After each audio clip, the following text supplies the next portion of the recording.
Hi, great day, everyone. First of all, I'd like to sincerely apologize for not being able to meet you today because I have some important matters to attend to. But I hope that despite me not being there in front of you, you would still listen to this because this is very important. This is still part of your upcoming examination. All right, so for today, I'll be giving you the liberty to not take down notes, but please be accountable enough to review this module because, again, this is part of our exam. Okay? So if you do not hear me clearly right now, you may want to come closer para marinig mo na maayos yung mga sasabihin ko for this lesson. All right? Okay, so let's start. So our topic for today is entitled Faith and Society. Are you familiar with those words? I really hope so. All right. So let's start by looking at this picture. Okay. So as you can see there are few people. Okay. They're even different in the way they stand and the way they position themselves. But I know what you're thinking. You also see that they are all praying, right? Okay, the first person near the altar is praying in the way Buddhists pray, right?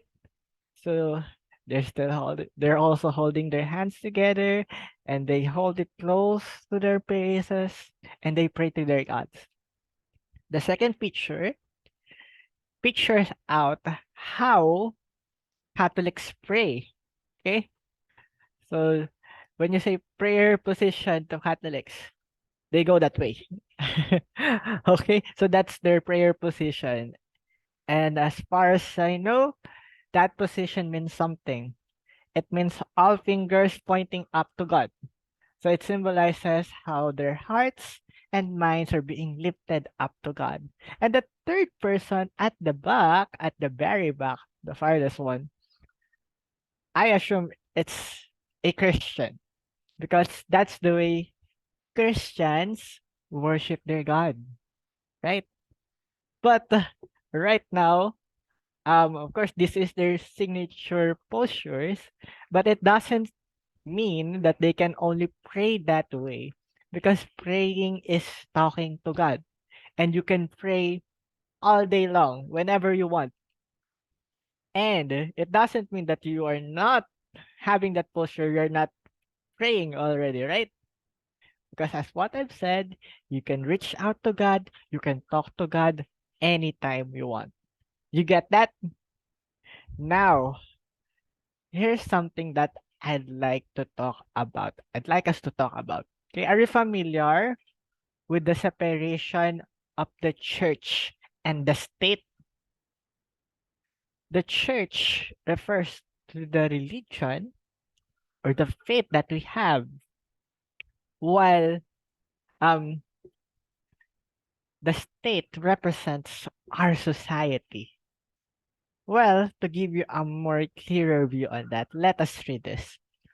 Many people say that religion should not interfere with matters of the government because they do not understand the concept of the separation of church and state. The principle states that either side must not take part in making, interpreting, implementing rules and regulations concerning a particular side. However, both can serve as each other's guide in making decisions. Okay? Is that clear with you? Let me put it in Tagalog para mas malinaw sa inyo. It means, sabi dito, hindi raw dapat nakikialam masyado ang simbahan at estado sa isa't isa. Bakit? Because they have separate rules and regulations. But here's the question. Is really the church separated from the state? And the other way around, is the state really separated from the church? Because just like what we all know, church people are part of the state, and state people are also part of the church. So it means that they are also one community, but there's a separation between them. Bakit kaya? No? Because, as what we've said kanina, they have their own rules and regulations that must be respected. And that's why if you notice sa mga mag-asawa, sa mga may pamilya na, iba yung kasal sa simbahan at iba yung kasal sa, what you call this? Government. Okay? Because it denotes the separation between these two entities, the church and the state. Okay? So, ayun. Some people would often just choose to be married legally sa government, and some people would just opt to just be married sa church. But take note of this, these are both important. Despite having separate rules and regulations, they still serve as each other's guide in making decision. Because as all we know, these two entities, the church and the state, isa lang din naman yung goal nila. What is that? Yung magkaroon ng kaayusan ang lahat. Yung mapabuti ang lahat. Eh sir, kung yun lang din pala yung goal nila pareho, eh why do they need to be separated pa? It's simply because the state has its own focus and the church has its own focus too. Kaya magkahiwalay sila.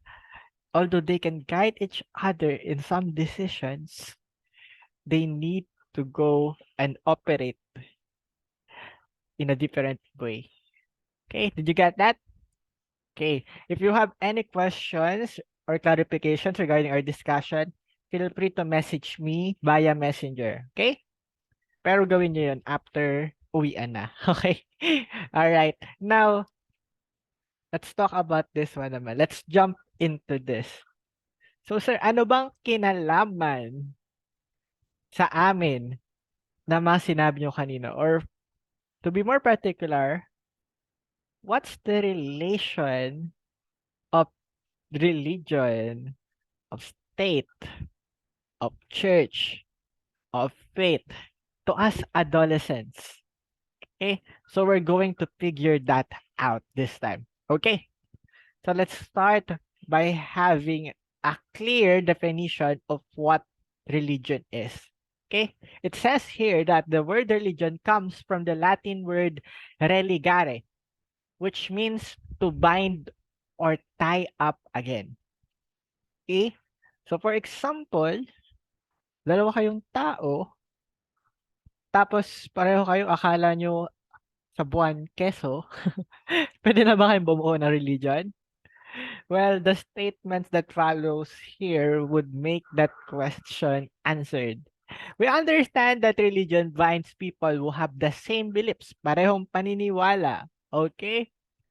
And since religion means to bind again, this presupposes that belief in a supreme being exists within a person, even to their prior engagement with religion. So, ayun pala. Kailangan meron kang pinaniniwalaan or meron kayong pinaniniwalaan na supreme being that exists within a person. And sabi pa nga dito, in addition, the belief in a supreme being is already present in the person. Kumbaga para yung pagkasilang pa lang natin, naka-imprint na sa puso natin yung paniniwalang yon, okay? So, bago pa tayo maging part ng religion or bago pa natin malaman kung ano yung religion natin, meron ng God hole sa puso natin that only God can feel. Okay? So, meron ng desire para makilala siya, desire para mahalin siya, at desire para mapaglingkuran siya. So, human persons naturally seek to relate to a higher being. So, ibig sabihin lang nun, if you don't have that desire to know God, to love God, and to serve God, then there might be something wrong with you. Okay? Baka hindi ka tao. Hindi, joke lang. Alright. So, being part of a religion is important for adolescents because, first of all, religion helps young men and women in their process of self-discovery. The more you know about God, the more you know about yourself. Why? Siyempre, kasi you believe that God is the one who made you, right? So you find your purpose in God. Second, religion provides every human person with guidance and norms. Siyempre, ito yung nagbibigay direction sa buhay natin. And that's why many people believe that their Bible, yung Biblia nila, ng religion nila, it's their life manual. Okay? Di ba every, what you call this? Every gadget comes with a manual, right? And manual dictates us how we should use our gadgets. Tama? So in life, ginawa tayo ng Diyos, kailangan meron din tayong tinatawag na manual para alam natin kung paano gagawing makabuluhan yung buhay natin. And hindi tayo pinabayaan ng Diyos kasi binigyan niya tayo ng manual na magagamit natin. It's the thing we call Bible.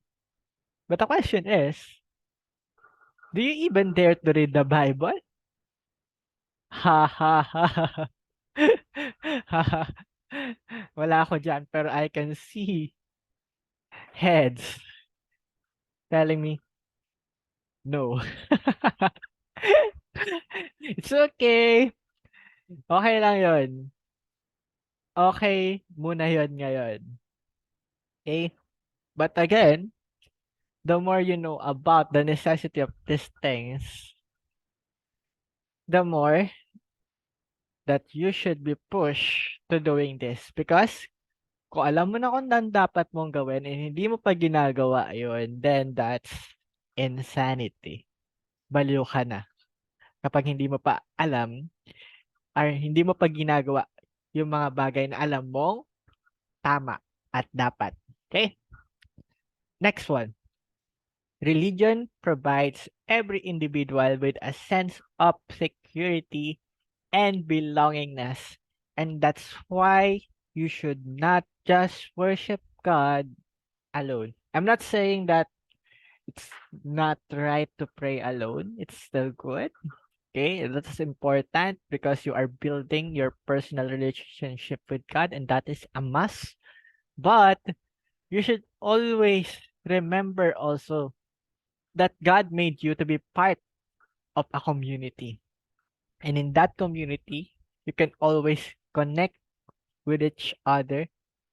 You can always reach out to someone, and you can always feel that you are part of a family na hindi ka pababayaan. And that gives you the sense of security and belongingness that you've been longing for. Okay? So again, you are not meant to journey with this alone. And that's why you have a religion, because you need some people who have the same belief as you to journey with you. Did you get that? I hope so. And the last one here, religion provides people with hope, especially during difficult times. Ayan, napakahalaga niyan. Okay?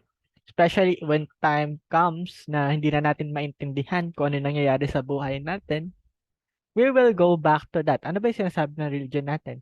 Ano bang purpose why I'm suffering? Ano bang purpose why I'm failing? Ano ba yung purpose kung bakit ang dami-dami kong problem? Okay? So again, religion is very important. That's like what I've said kanino. Kasi this religion would help us understand truly the happenings in our lives. Okay?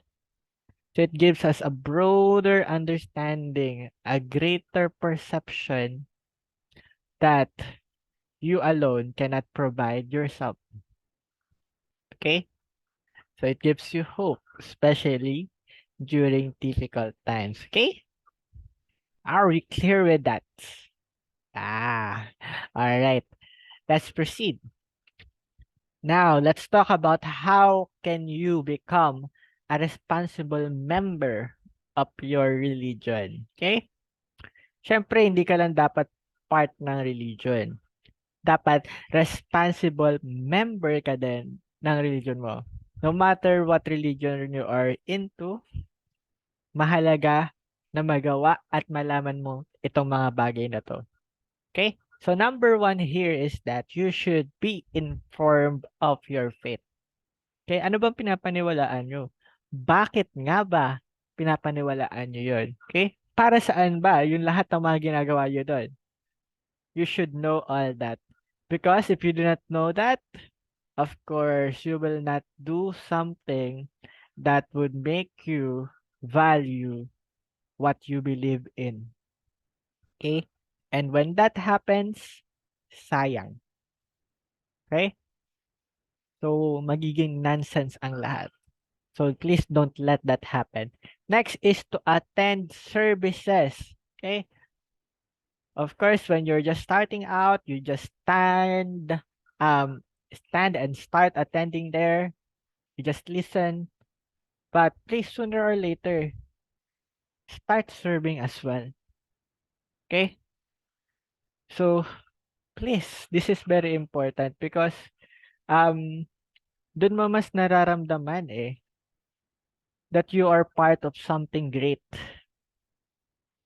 and that you are doing something that is very, very important and meaningful. So don't just attend. In the latter part, dapat nagsiserve ka din. Next, appreciate and obey your religion's law. Para saan pa na naging part ka ng religion kung hindi ka rin naman sumusunod, di ba? So again, the goal of this religion is to really help us achieve and understand the fullness of our humanity. Okay? Ang maintindihan ang kabuuan ng ating pagkatao. So, if we will not abide with the laws given by our religion, if we will not appreciate it, if we will not see the beauty of it, then you better step out of it. Okay? Kasi nakakapanira ka lang ng pangalan ng relihiyon na yan. Okay? If you were doing things otherwise. Alright? Next is to participate in activities. Be active as what I've said kanina. Okay? It is in these activities that you continue to grow in faith, not just individually, but as a community. And lastly, encourage other adolescents to participate. Okay? First of all, kailangan gawin mo muna tong apat na to so that you can feel the transformation happening inside of you. Because if you cannot do that, if you cannot feel that, then it would be impossible to you to encourage other adolescents to participate. Ano yun? Try to imagine. You will try to invite them, uy, tara, attend ka dito sa church namin. Simba ka. Malungkot doon. Nakaka-boring doon. Is that the thing that you will tell other people when you invite them to to participate and attend your services? Di ba? Hindi. So please, it should all start in you. All right? Okay, now let's talk about naman the relation of our faith and our social responsibility. Okay? The practice of acts of mercy is a manifestation of how a religious person shows his or her love for a neighbor. There are two sets of acts of mercy: the corporal acts of mercy, Okay? Those that attend the needs of the body, and the spiritual acts of mercy. Those that cater to the needs of the mind, emotion, and the soul. So again, these are responsibilities that we should do in order for us to, of course, embody the ideals of our religion. Okay? Teacher, ano-ano ba itong mga acts na to? Ito po yan. Okay? So here are the 7 corporal acts of mercy. I don't need to explain them further because I think this is very clear naman. Corporal acts of mercy includes feeding the hungry, giving drink to the thirsty, clothing the naked, sheltering the homeless, visiting the sick, visiting the imprisoned, and burying the dead. All right. So again, these are all regarding to our physical bodies. Okay? So alin na kaya at ilan na kaya dito yung nagawa natin? At ilan pa kaya dito yung plano nating gawin? Sana, sana man lang, okay? Magawa natin lahat yan while we're alive. Okay? Next, spiritual acts of mercy. Okay? First in the list is instructing the ignorant. Next, counseling the doubtful. Third one, admonishing the sinner. Next, bearing wrongs patiently, pagiging pasensyoso, forgiving offenses willingly, comforting the sorrowful, and praying for the living and the dead. Again, these are spiritual acts of mercy. Okay? So, these things doesn't require money. Okay? So, this only requires your time, your effort, and your sincerity. So kung feeling mo walang-wala ka and you cannot do any corporal acts of mercy, then focus on doing this spiritual acts of mercy. But of course, this is not a choice. Hindi pwedeng, okay na eh. Perfect ko na yung corporal acts of mercy. So hindi na ako mag-spiritual acts. Okay? Again, this is an obligation. This is a responsibility which we should fulfill. So dapat magawa sana natin ito lahat. Alright? I really hope so. Now, let me ask you naman, personally, how does your faith or how does faith influence our society? Again, in our religion, we are being taught about things which are nothing but for the good of our country, for the good of our souls, di ba? So how does it influence naman our society? Okay? So before I tell you how, let me just share to you um the story of this young woman named Malala Yousafzai. Okay? So Malala is a devout Muslim born in 1997. Okay, so almost kaedaran ko siya. But she has already done so many amazing things. Okay? In 2009, when she was 11, imagine she's still 11 during that time, oh. She started blogging about her dream of becoming a doctor. Meron ba dito sa inyo mga writers? Mga pwede yung bloggers? Okay. So the blog here is about writing, ha? Blog with letter B as in baboy. Iba yung blog, the letter victory ang start. Yan, video yan. While blogging that starts with letter B is about writing. Okay, online writing. All right. So she wrote a blog about her dream of becoming a doctor and how education is important for her to attain this. Okay. She then used the internet to blog about the right to education, especially for young women like her. Because most probably, this young woman was not given the equal right that men enjoy during her time. Okay? So medyo mababa siguro yung tingin sa mga kababaihan nung panahon ni Malala doon sa bansa niya. And The same thing happened to us years ago, right? Nung panahon ng mga Espanyol, hindi halos pinag-aaral yung mga babae dahil mababa yung tingin ng mga Espanyol sa mga babae noon. Okay? But pinaglaban ni Malala that everyone should enjoy that right. Everyone has um the right to study. And because of that advocacy of hers, she almost died year 2016, if I'm not mistaken. She was shot. And luckily, she survived. Okay?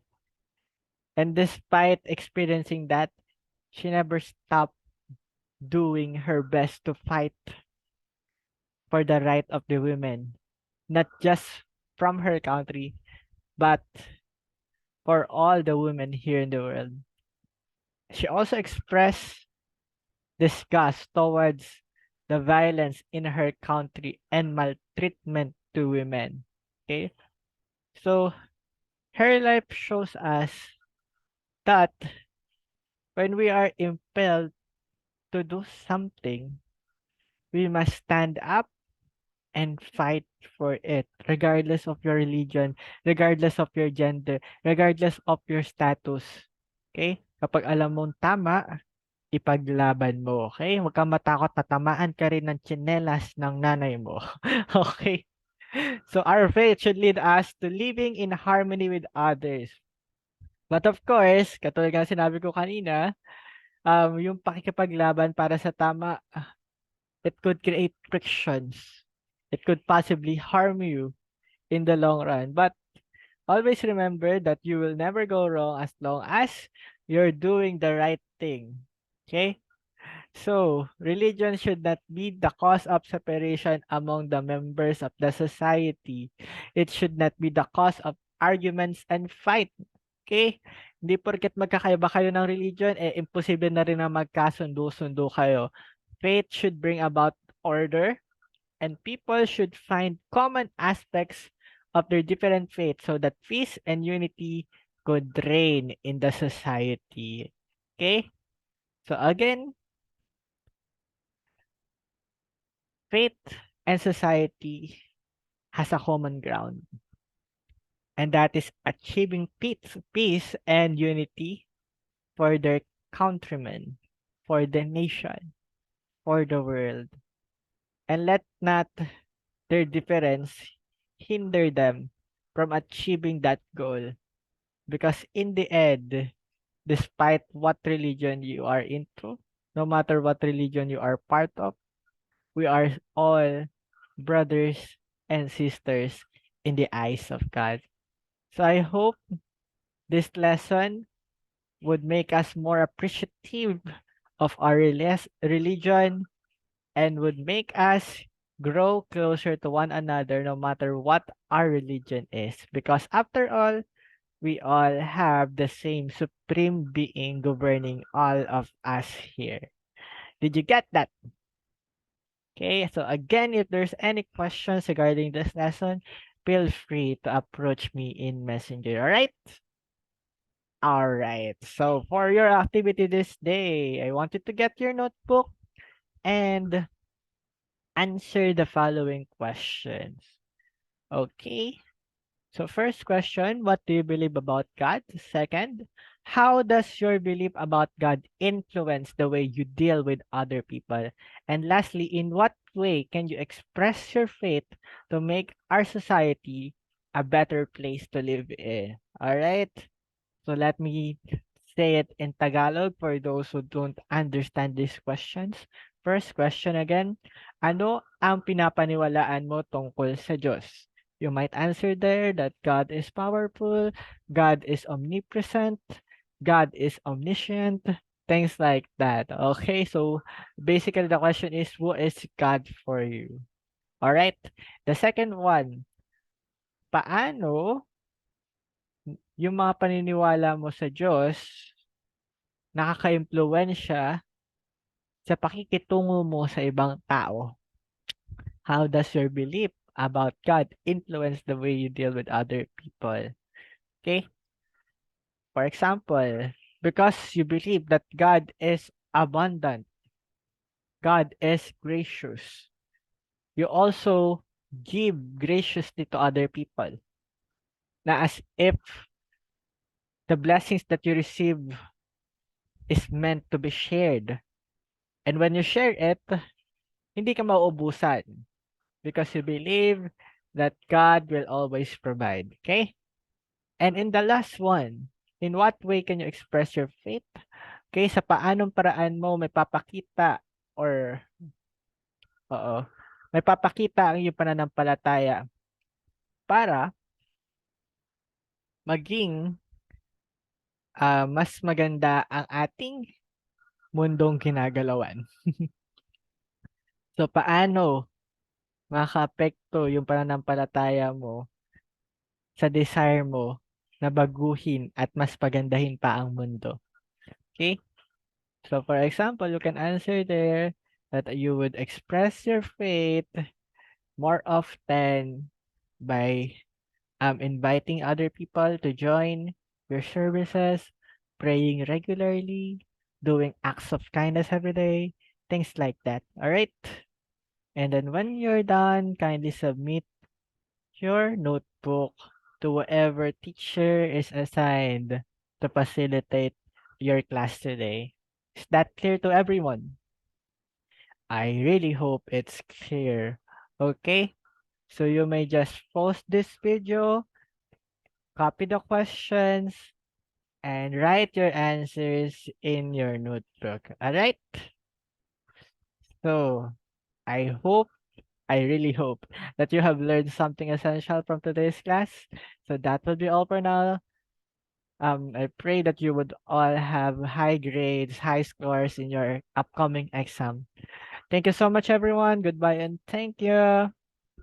Bye.